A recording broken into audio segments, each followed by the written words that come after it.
शुरुआत करते हैं। आइए, कुरुक्षेत्र के मेहमान जुड़ चुके हैं हमारे साथ। गौरव भाटिया जी, भारतीय जनता पार्टी के राष्ट्रीय प्रवक्ता। गौरव जी, स्वागत है आपका।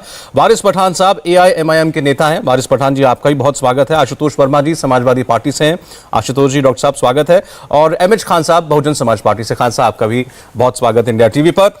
हम बात कर रहे हैं केशव प्रसाद मौर्य ने जो आज ये बयान दिया है कि अयोध्या काशी भव्य मंदिर निर्माण जारी है, मथुरा की तैयारी है। चुनाव के कैंपेन के बीच में अचानक से मथुरा का जिक्र आना, वो भी उत्तर प्रदेश के डिप्टी CM ये जिक्र करें, तो ये यूं ही तो नहीं हो सकता। तो कोई भी पहली नजर में सोचेगा कि ये चुनाव के लिए एक ऐसे ही सरसरी दिया गया बयान है, जिससे कुछ उत्तेजना शायद फैलेगी लोगों में, शायद कुछ वोटों का ध्रुवीकरण होगा। लेकिन फिर भी अगर ऐसा है तो यह भी बीजेपी को स्पष्ट करना चाहिए, गौरव जी। और अगर वाकई मथुरा के बारे में यूपी की सरकार के मन में कुछ है तो वो भी बताएं।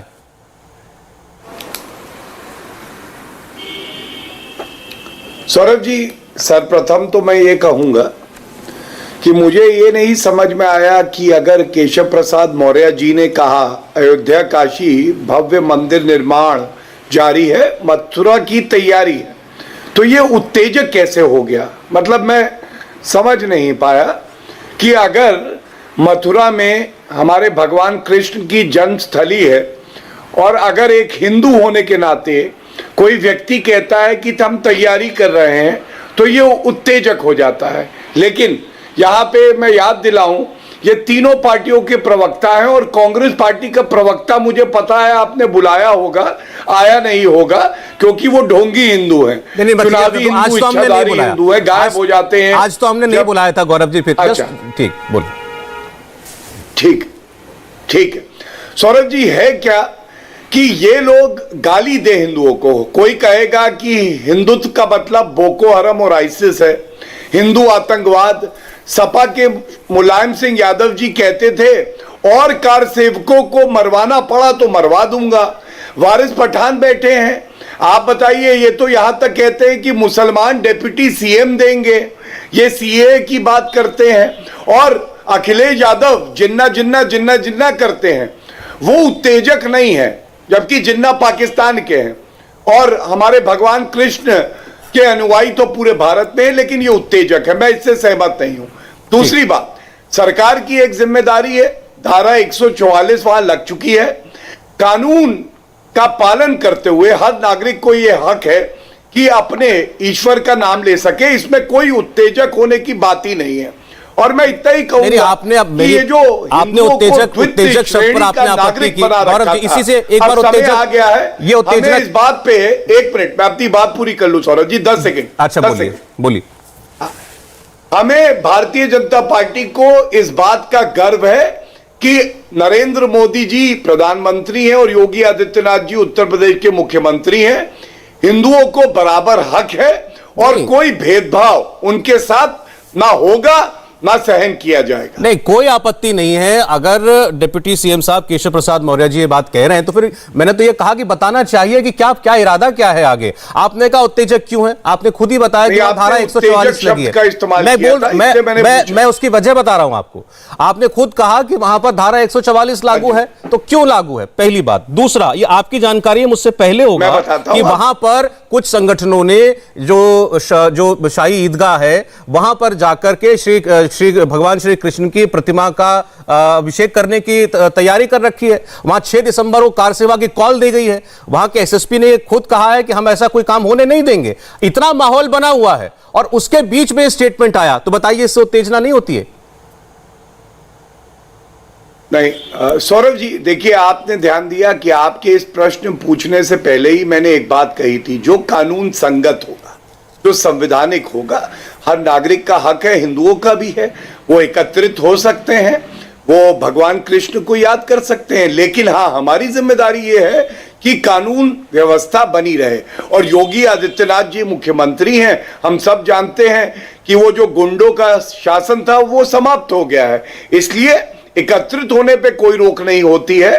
धारा 144 इसलिए लगाई गई है कि अगर कोई भी व्यक्ति कानून तोड़े या बहुत बड़ी संख्या में भीड़ इकट्ठी हो, तो एक कानून का सहारा लेते हुए जो भी अधिकारी हैं, पुलिसकर्मी हैं, वो कार्रवाई भी कर सके। चलिए, यानी धार्मिक अभिव्यक्ति की आजादी है, तो इसलिए लोग अपनी भावना प्रकट कर रहे हैं, उसमें उप मुख्यमंत्री शामिल है, लेकिन कोई ऐसा काम नहीं होगा जो कानून के विरुद्ध हो। क्या कहेंगे वारिस पठान साहब? देखिए, केशव प्रसाद मौर्य ने जो बयान दिया है, ये बहुत खंडन करता हूँ इस बयान का। उन्होंने संविधान की शपथ लेकर और मिनिस्टर बने और इस तरह का बयानबाजी करना बहुत ही शर्मनाक बात है। उनको शर्म आनी चाहिए, ऐसा बयान नहीं करना चाहिए। अब उत्तर प्रदेश का चुनाव आ रहा है, अब इनके पास कोई मुद्दे तो बचे नहीं है। लोग उनसे सवाल करते हैं, सौरभ भाई, बढ़ती हुई महंगाई पे सवाल किए जा रहे हैं। जो युवा लाखों की संख्या में बेरोजगार हो गया है, वो सवाल कर रहा है कि हमको रोजगार कब मिलेगा। इनके पास सवाल लोग कर रहे हैं हाथरस के ऊपर, इनके पास जवाब नहीं है। लखीमपुर कांड हो गया जिसमें इनकी के मिनिस्टर टेनी के बेटे ने थार गाड़ी से मासूम किसान जो वहां पीसफुल प्रोटेस्ट कर रहे थे उनको उड़ा दिया। आज ये लोग उनको बचा रहे, जबकि बैलिस्टिक एक्सपर्ट का रिपोर्ट भी अब तो आ चुका है कि जो बंदूक से गोली निकली थी वो इन्हीं के बेटे की थी। ये बचा रहे लोगों के सवाल के जवाब नहीं है। गोरखपुर हो गया, जवाब नहीं है। क्राइम रेट में उत्तर प्रदेश हाईएस्ट हो गया है, जवाब नहीं है इनके पास। 2020 से 2021 एक बरस में 15 लोगों को मार डाला गया पुलिस कस्टडी के अंदर, 450 लोगों को मार डाला जुडिशियल कस्टडी में। मिनिस्ट्री ऑफ होम अफेयर्स का डाटा है। अभी नीति आयोग का एक डाटा आया जो बताता है कि बिहार, झारखंड और उत्तर प्रदेश देश का सबसे पुअर गरीब स्टेट है इनके राज्य में। जवाब नहीं है। तो पब्लिक का माइंड भटकाने के लिए बीजेपी अपनी असलियत पे आ गई। अब इन्होंने चालू कर दिया मंदिर। अब ये तो यही देखा गया है ना, कभी गाय के नाम पे मॉब लिंचिंग करके अपने काम बढ़ाते हैं, कभी जय श्री राम के नाम के ऊपर, अब मंदिर के नाम पे राम मंदिर का नाम लेते रहते। 2 से यहां तक पहुंच गए तो ये सोच रहे कि यहां से यहां पहुंच जाएंगे, मगर कुछ नहीं होने वाला है। गौरव भाटिया, उत्तर प्रदेश की जनता समझदार है। ये तुष्टीकरण की राजनीति नहीं चलेगी। उत्तर प्रदेश की जनता को विकास चाहिए, डेवलपमेंट चाहिए। और सुनिए सर, 5 सेकंड तो मुझे बोलने दो, आपने इतना बोल दिया। उत्तर प्रदेश के अंदर आज जो लोगों को चाहिए वो आपके पास देने के लिए है नहीं। आपको समझ में आ गया है कि आप किसानों के अगर कृषि बिल वापस नहीं लेते, सुनिए, मोदी जी को आके घुटने टेकने पड़े, माफी मांगनी पड़ी, किसानों के बिल वापस देना पड़े। क्योंकि अगर आप बिल वापस नहीं लेते तो उत्तर प्रदेश में आप प्रचार भी नहीं कर सकते। भाजपा वाले वजह के ये हालत आपकी हो गई थी वहां पर। लिहाजा मोदी योगी जाने का टाइम आ गया है। और ये कि आप ये अभी क्या कर रहे हैं, सांप्रदायिक तनाव फैलाने की कोशिश की जा रही है। ये दंगे की तरफ लेके जाना चाहते हैं ये लोग को। लगा दी गई है। क्या जरूरत है इस तरह का बयानबाजी करना लोगों? अरे यह बड़ी गंभीर बात कह रहे हैं वारिस पठान की, दंगे कराने की कोशिश हो रही है इसके जरिए काम करना। आप साफ खुलकर इन पर आरोप लगा रहे हैं कि दंगा भड़काने की कोशिश है। ये 144 लगाना पड़ा ना सरकार को इनकी वजह से। 144 क्यों लगाता है? ताकि कोई ऐसा इंसिडेंट ना हो और सत्ता में रहकर ऐसा करना। गौरव भाटिया वकील हो, जवाब लेता हूं आपकी बात का मैं। चलिए, आपने कहा तुष्टीकरण, आपने कहा तुष्टीकरण की राजनीति, आपने कहा धार्मिक ध्रुवीकरण की राजनीति, और सबसे बड़ा आरोप लगाया दंगे भड़के, इस प्रकार की कोशिशें हैं। गौरव भाटिया जी।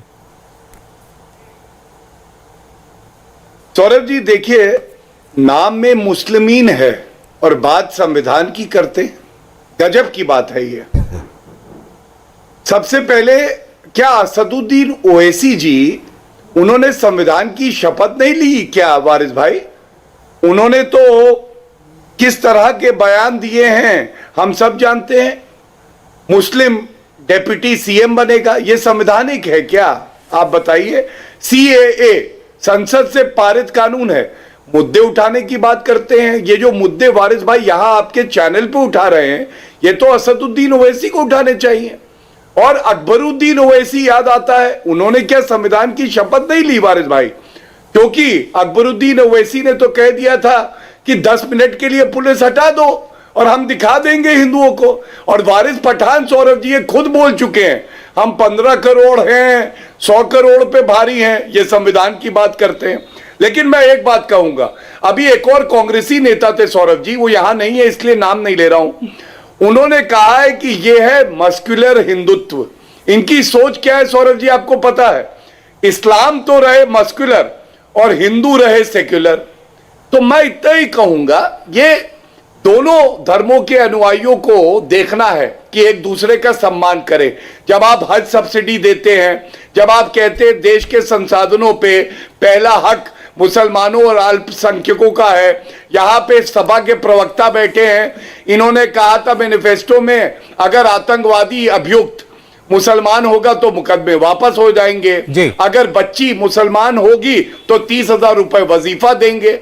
ये सब खतरनाक सोच है और इस सोच का काट केवल एक है कि संविधान से चलिए, जैसे आपके हक है वैसे हिंदुओं के भी हक है, उनका आप सम्मान करिए। चलिए, आपके लिए बहुत सारे सवाल बाकी लोगों के पास भी होंगे।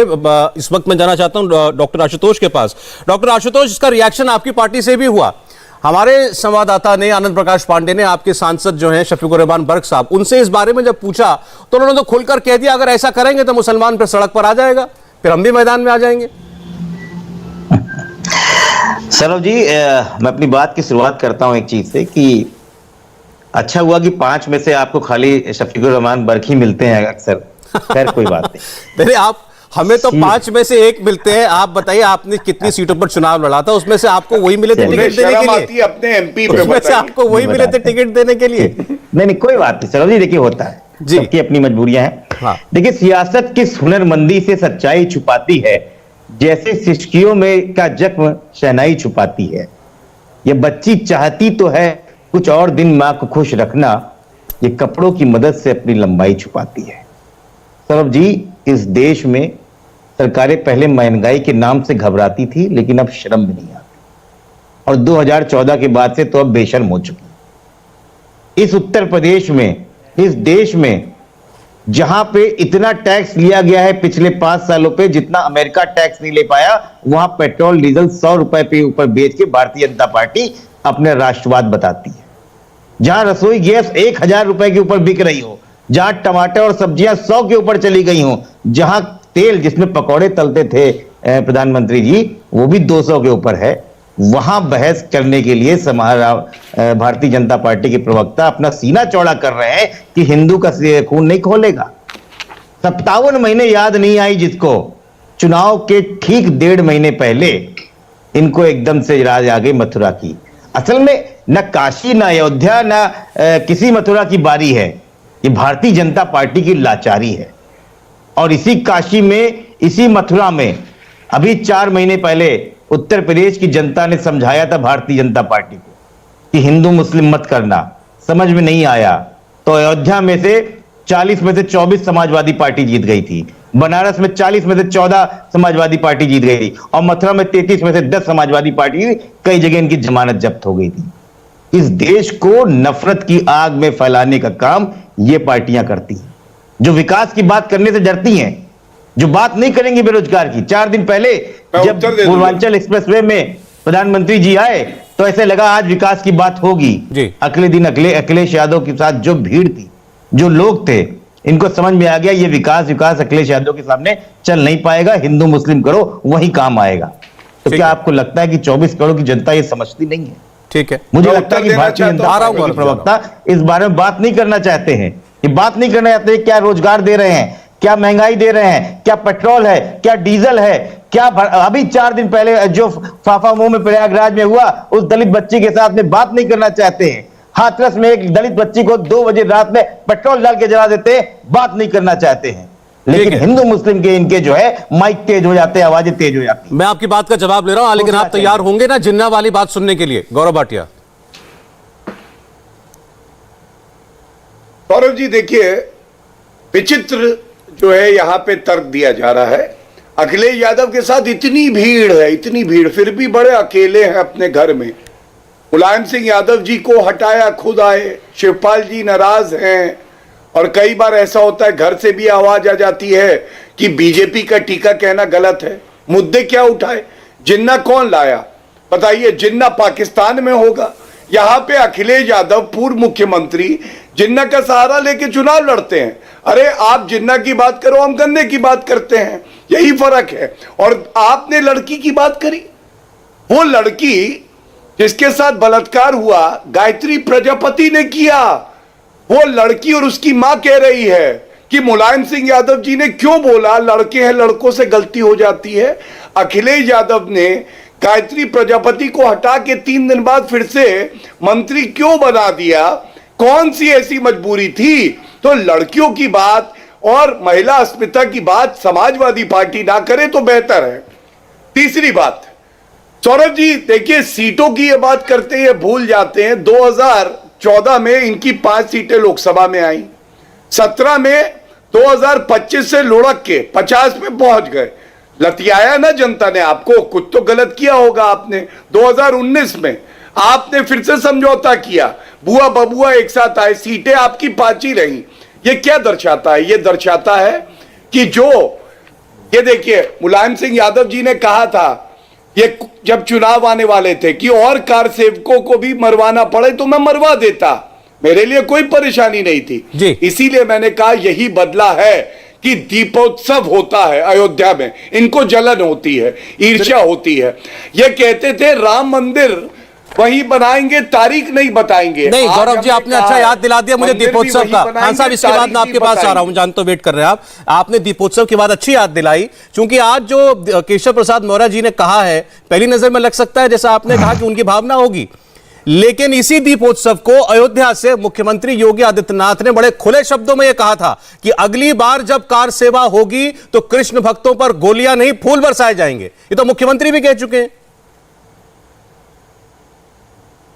हाँ सौरभ जी, एक बात बताइए कि अगर सारे कार सेवक इकट्ठे होते हैं अपने आराध्य की पूजा करने के लिए या किसी मकसद से, जब तक वो संवैधानिक है तब तक तो उसमें कुछ गलत है नहीं।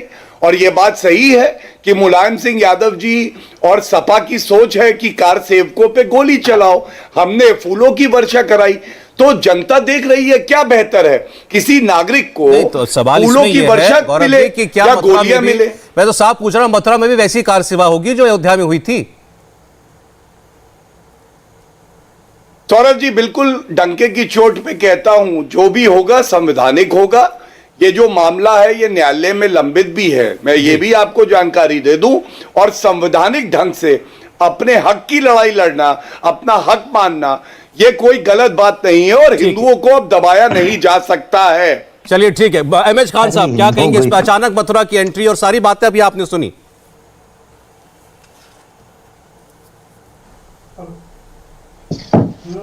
खान साहब, आवाज आ रही है आपको? हेलो हेलो जी, सुन पा रहे हैं मुझे आप? आवाज मिल रही है, मुझे आवाज मिल रही, बताइए। जी जी, अभी आपने सारी चर्चा सुनी होगी। हाँ, मैं सुन पा रहा हूं, बोलिए। जी, मौर्य जी का अचानक उनको मथुरा याद आ गया है, कहा कि अब मथुरा की बारी है।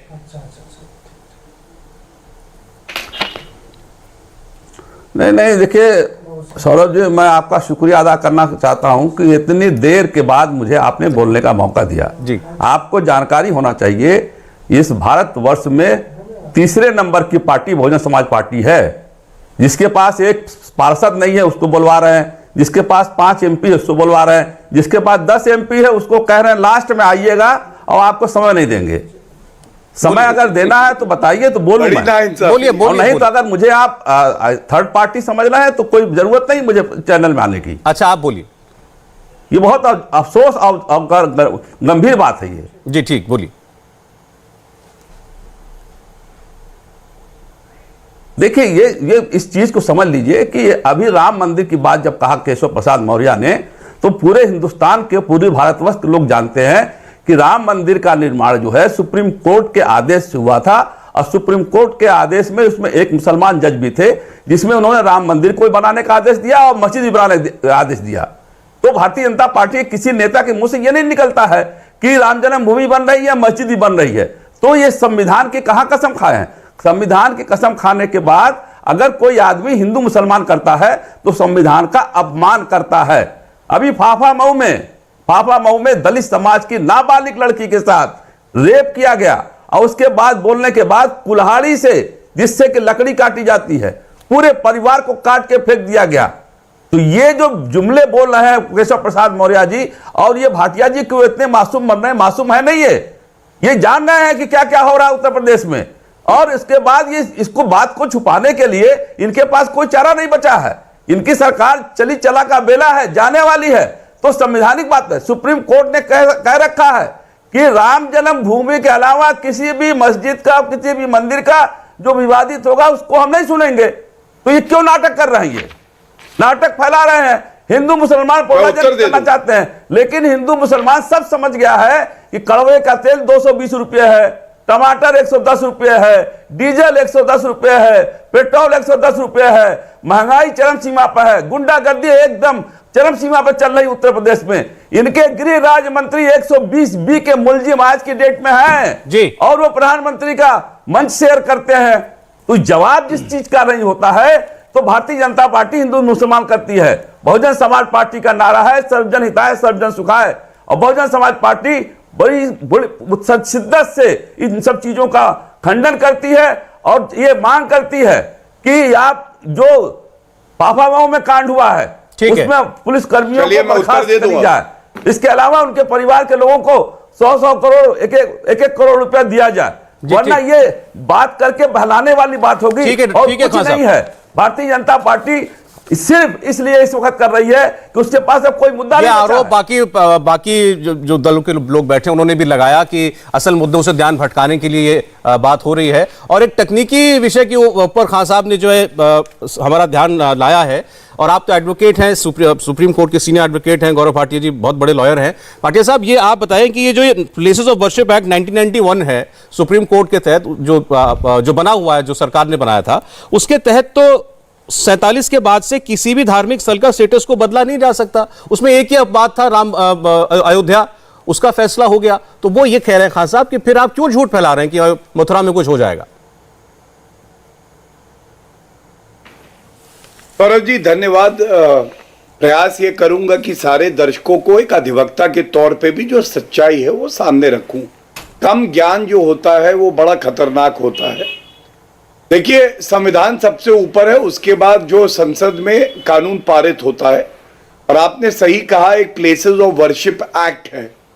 इस एक्ट में होता है ये बिल्कुल लिखा गया था। सबसे बड़ा वो होता है जी शांत करा। हाँ साहब, मैं उत्तर ले लूं। ये आपने अच्छा विषय उठाया, इसका जवाब ले लेते हैं। मैंने खतरनाक, आपने अच्छा विषय उठाया खान साहब, जवाब सुनिए आदमी कोई हो नहीं सकता है। ठीक है, घमंड में चूर रहिएगा, मिट जाइएगा।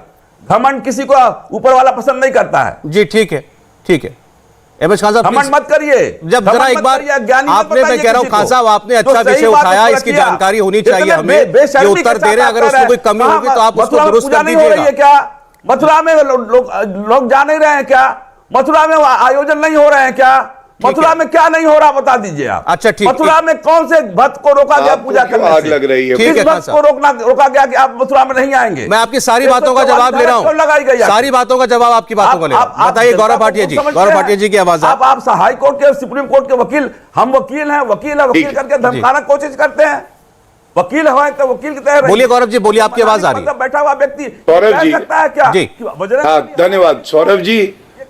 मैंने ये कहा था कि अगर आधा ज्ञान हो तो खतरनाक होता है। किसी को मूर्ख सुनाई दिया, ऐसा क्यों हुआ ये मैं नहीं जानता हूं, लेकिन मैंने तो किसी को मूर्ख नहीं कहा था।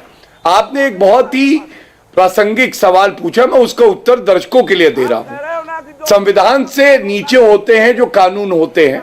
Places of worship act challenge हुआ सर्वोच्च न्यायालय में, और इसमें नोटिस हो रखी है कि ये गैर संवैधानिक है। मेरे हाथ में वो आर्टिकल है जो ये बताता है। ये अप्रैल 2021 में मेरे जानकारी के हिसाब से 12 मार्च 2021 का आर्टिकल है।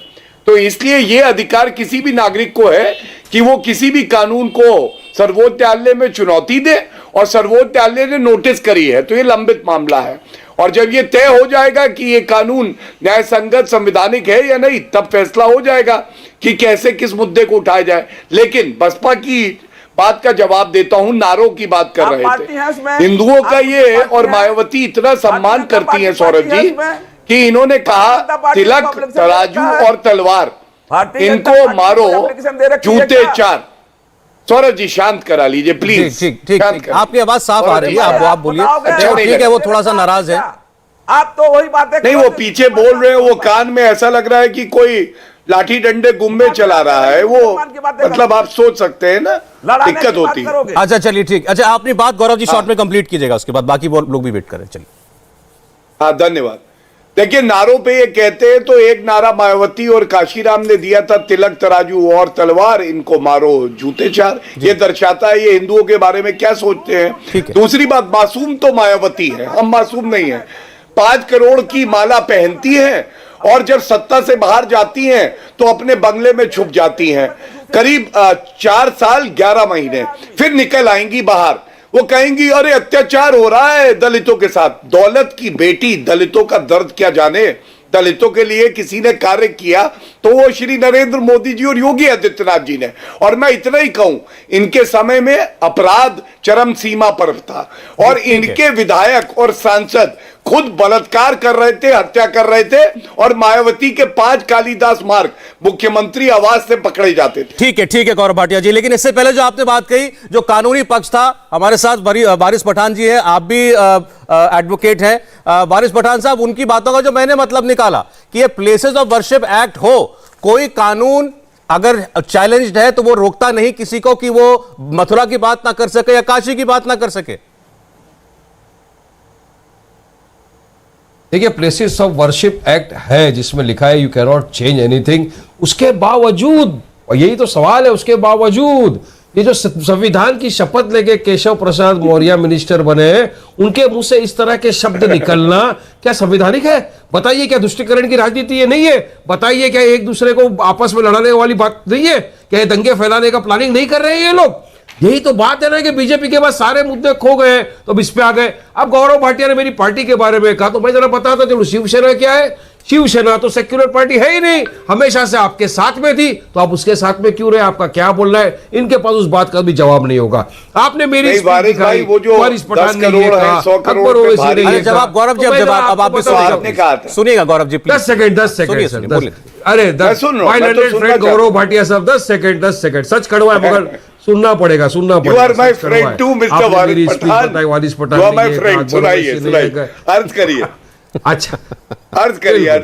अब आप ही के मंत्री अनुराग ठाकुर ने क्या कहा था? देश के गद्दारों को गोली मारो सालों को। उसके बारे में आप खंडन नहीं करेंगे। आप ही के एक लीडर जो अपने आप को सोको लीडर बताते, दिल्ली में दंगा फसाद करवा दिया, हजारों लोगों की जानें चले गई उसकी वजह से, उसके बारे में आप खामोश है। आप ही की सांसद साध्वी प्रज्ञा सिंह ठाकुर बॉम्ब ब्लास्ट की आरोपी है, जिसने एक जवान जो शहीद हुआ था आतंकवादी इन लोग से लड़ते हुए 26/11 के अंदर, हेमंत करकरे, उसको ये क्या कहा था कि मैंने बदवा दी थी इसके लिए वो करके।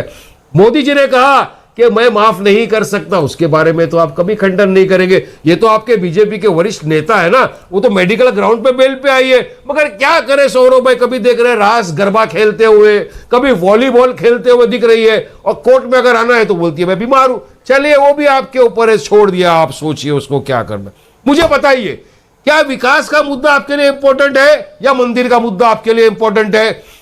क्या जो लोग बेरोजगार हो गए, जिन युवाओं का नौकरी छीन गया, वो इंपॉर्टेंट है आपके लिए या आपके लिए मंदिर इंपॉर्टेंट है? और हाँ, मुसलमानों की मैं बात करता करता रहूंगा। अगर वारिस पठान बोल दे कि मुझे यहाँ पे मस्जिद बनाना है, मुसलमान देशद्रोही डिक्लेयर करके देश के बाहर पाकिस्तान भेज देते, मगर आप क्यों खाम? अब मैं अगर जा रहा हूं मुसलमान का एम्पावरमेंट करने सौरभ भाई, तो कोई गलत है? मैं ये बोलता हूं कि 19% उत्तर प्रदेश का मुसलमान अगर 7% वाले यादव को chief minister, deputy chief minister बना सकता है, तो क्या हम में से कोई नहीं बन सकता? क्या हम में ऐसी काबिलियत नहीं है? तो क्या मैं गलत बोलता हूं? मैं बोलता हूं कि जो कथित सेक्युलर पार्टियां 70 साल से जो राज किया, उन्होंने मुसलमानों के वोट लिए 20%, मगर उनके लिए कुछ नहीं किया। आज भी आंकड़े बताते हैं कि मुसलमान पिछड़ा हुआ वर्ग है, सोशली, इकोनॉमिकली, एजुकेशनली बैकवर्ड है। किसकी वजह से? तो अगर मैं जा रहा हूं उनका पॉलिटिकल, आपके लिए मुसलमानों के नजरिए से जितनी बुरी बीजेपी है, उतनी बुरी सपा और बसपा भी है। गौरव जी, बिल्कुल, हम तो बोलते हैं कि दोनों एक ही सिक्के के दो पहलू है सौरभ भाई। बीजेपी ने शुरू किया भाईजान, अब्बा जान, चाचा जान, मामू जान। सपा ने शुरू कर दिया जिन्ना। अरे जिन्ना से हिंदुस्तान के मुसलमान को क्या लेना देना है? हम तो जिन्ना को लात मार दिया 1947 में, उसकी 2 नेशन थ्योरी को ठुकरा है। आज हमारे देश भारत में रह रहे हैं, कोर्ट में प्रैक्टिस करते हैं वकालत, टीवी पे आपके साथ डिबेट करते हैं, पॉलिटिशियन है, एक्स एमएलए बन चुके हैं, और क्या चाहिए? हमारा देश है। ठीक है गौरव भाटिया जी, जरा 1 मिनट, क्योंकि अभी इनके और बाकी विपक्षी दलों के बीच की बात है, जरा मैं वहां भी उत्तर ले लूं, समय में आऊंगा आपके पास। इस बात का जवाब दोनों के बीच में एक चाचा जान अब्बा जान करता है, दूसरे जिन्ना करते हैं। Doctor Ashutosh Verma. Doctor Ashutosh, sir देखिए, दो चीजें हैं। अगर कभी आप बढ़िया सा मैच खेलना चाहें तो 2 चीजों में अपने से डिवाइड कर दीजिए। ये भारतीय जनता पार्टी, ये वही पार्टी है जिसने इस देश में 1942 के समय में इंटरिम गवर्नमेंट में फजलुल हक के साथ में गवर्नमेंट चलाई, जहां पर श्यामा प्रसाद मुखर्जी को यह डिपार्टमेंट दिया गया कि भारत छोड़ो आंदोलन को दमन किस तरीके से करना है, उसके साथ में काम किया, और इसमें ब्रिटिश राज का पूरा हस्तक्षेप था, उसमें उनकी शह थी। ये वही लोग हैं जो सावरकर के साथ में सल्लर जेल के पास में ब्रिटिश सरकार 60 रुपए इनको महीने का वेतन देती थी, स्टाइपेंड देती, 60 रुपए आप समझ लीजिए क्यों देती थी। ये वो सोच देश में लाना चाहते हैं, डिवाइड एंड रूल, जो ब्रिटिशों ने सिखाई थी कि अगर राज करना है तो हिंदू मुस्लिम क्यों करवाते रहो, एक मुस्लिम चिल्लाएगा एक हिंदू चिल्लाएगा, लेकिन बात मत करना गरीबी की, क्योंकि गरीबी अगर गरीब आदमी पड़ जाएगा तो तुम लोगों से सवाल पूछने लगा। तो आप भी वही आरोप लगा रहे हैं कि बीजेपी ओवैसी साहब की पार्टी को लाई इसलिए कि मुसलमानों का वोट डिवाइड करे, इल्जाम वही है। बिल्कुल, और भारतीय जनता पार्टी के प्रवक्ता, भारतीय जनता पार्टी के नेता पिछले 4 सालों में ना ही स्किल इंडिया की बात कर रहा हूं, एक मिनट इवाइस भाई, एक मिनट, ना ही स्किल इंडिया की बात करते हैं अपने भाषणों में, ना ही कौशल विकास की बात करते हैं, ना ही मेक इन इंडिया की बात करते हैं, क्योंकि ये सब अब गौण हो चुके हैं, इनसे मतलब नहीं है। और ये क्या बता रहे थे कि हिंदुओं का दबाव मिल जाएगा। भारतीय जनता पार्टी हिंदुओं की ठेकेदारी करती है क्या? झारखंड में, आंध्र प्रदेश में, उड़ीसा में, महाराष्ट्र में, मैं आ रहा हूं पठान साहब, एक मिनट, खान साहब भी आ रहा हूं, बंगाल में हिंदू नहीं थे, तो ये किसके बात कर रहे हैं? चलिए, ये क्या हिंदुओं के ठेकेदार हैं और आप क्या मुसलमानों के ठेकेदार हैं वारिस पठान जी? देखिए साहब, अभी क्या हो रहा था बीच में, कांग्रेस ने कहा हम भाजपा के एजेंट है, बी टीम में समाजवादी ने कहा हम भाजपा के एजेंट है, बीजेपी बोलती है हम समाजवादी के बी टीम में एजेंट है। तो मैं एक आपके माध्यम से इनको एक सुझाव देना चाहता हूं कि आप, मेरे को भी कंफ्यूजन है सौरभ भाई, आप सब लोग बैठ जाइए, आप तो सब एक दूसरे को मिलते हैं और डिसाइड कर ली कि हम किसकी बी टीम है किसकी सी टीम है। मेरा यह मानना है कि ये समाजवादी और ये बीजेपी बी टीम है। मैं किसकी बी टीम हूं मैं आपको बताता हूं साहब, मैं उनकी बी टीम हूं जिन लोगों ने देश की आजादी के लिए अपनी जानें गंवा दी, शहीद हो गए। मैं उनकी बी टीम हूं, मैं उनकी बी टीम हूं जो मोदी से सवाल करते हैं बढ़ते हुए गैस पेट्रोल डीजल के दामों की। मैं उनकी बी टीम हूं जो सरकार से सवाल करता है कि आपकी फेलियर की वजह से हजारों लोगों की जानें चली। अच्छा ठीक है वारिस साहब, ठीक है वारिस साहब, ठीक है, हमने तैरती हुई लाशें। देखिए मुद्दे तो चुनाव में हर पार्टी हर नेता वही उठाता है जिसको जो सूट करते हैं। हाँ साहब, आपसे मेरा सवाल है, न्याय के लिए लड़ता, आप कह रहे हैं कि मुद्दों पर चुनाव होना चाहिए, हर पार्टी कहती यही है, फिर कोई जिन्ना ले आता है, फिर कोई सीए ले आता है।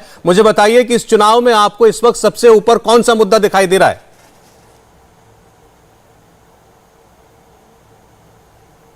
देखिए सौरभ शर्मा जी, अभी देखिए आपके चैनल पर हिंदू मुसलमान हो गया कि नहीं हुआ? गौरव भाटिया हिंदू कर रहे हैं और वारिस पठान मुसलमान कर रहे हैं। तो अब कौन किसका टीम है कौन किसका नहीं है, ये आपको भी समझ में आ गया होगा। संविधान आइन के हिसाब से हर आदमी को हिंदुस्तान में, भारतवर्ष में अपने विचार अपने ख्याल रखने का अधिकार है जी। लेकिन एक गंगा जमनी तहजीब होती है, सबको साथ में लेकर चलने की तहजीब होती है। इस आप हिंदू मुसलमान सारे लोग साथ एक हैं, संविधान हमारी इसकी इजाजत देता है।